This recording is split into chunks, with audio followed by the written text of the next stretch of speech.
Welcome to a new video on the Photography Minimalist. Over the past years, I've collected quite a few cameras, so I have a very extensive collection.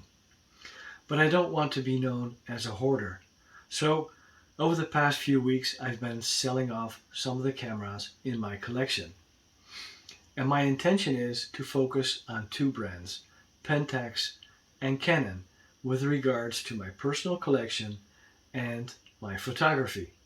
Of course, I'll be shooting many brands and models in my YouTube channel, also thanks to Hans from the Photo Vakhuis. But personally, I want to focus on those two brands. And I guess it's like buying your first car. You choose a specific brand, and if you're satisfied, often you will stick with this brand for the rest of your life. And with regards to photography, for me, that's Pentax and Canon. And even though I've been using many different brands, for some odd reason, I always come back to these two brands. And over the past 2 weeks, when I was selling off some of my cameras, I bumped up against the camera that I really wanted to purchase. And I'm a sucker for the odd and the curious. And that turned out to be the Ricoh TLS 401. And you're immediately thinking, well, that's not a Pentax or a Canon. You're absolutely right. But it is a very curious camera. One that I wanted to own for quite some time. There are not very many of these cameras available in a full working condition. And this camera came to me in the mail yesterday in full working condition.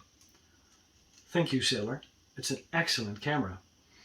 And it came together with a standard 50mm 1.7 and also with a 28mm 2.8.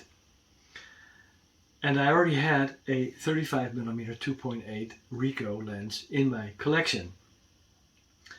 And if you've been watching my videos, you know that I can really appreciate my wide-angle lens. So this should be a nice set to start off with and shoot through a roll of film and see what kind of results we can achieve.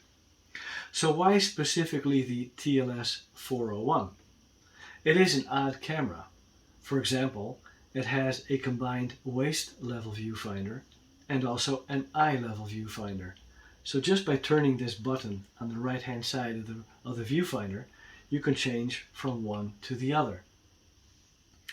Another interesting feature is this switch on the back of the camera that lets you go from average to spot metering with regards to the built-in viewfinder.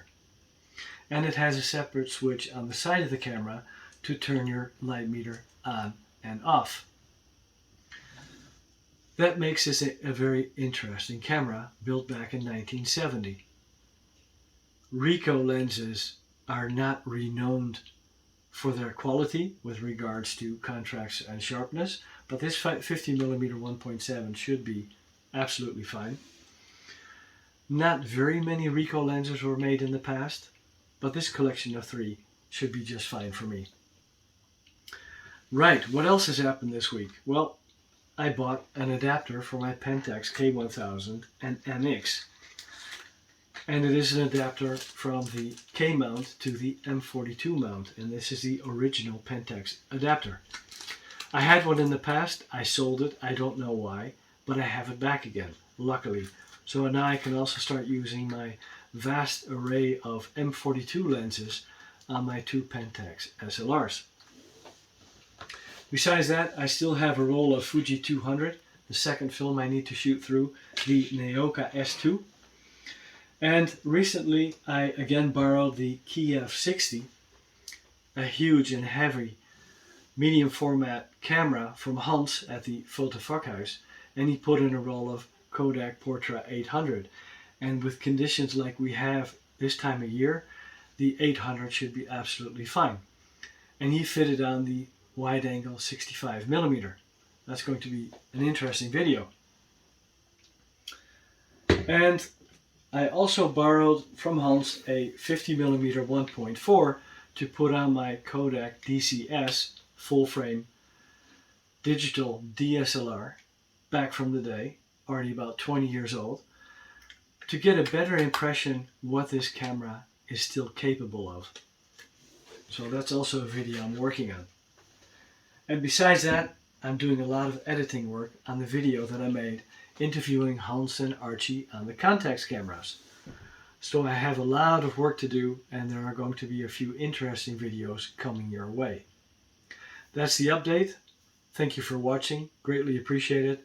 Look forward to seeing you in the next video. Bye bye.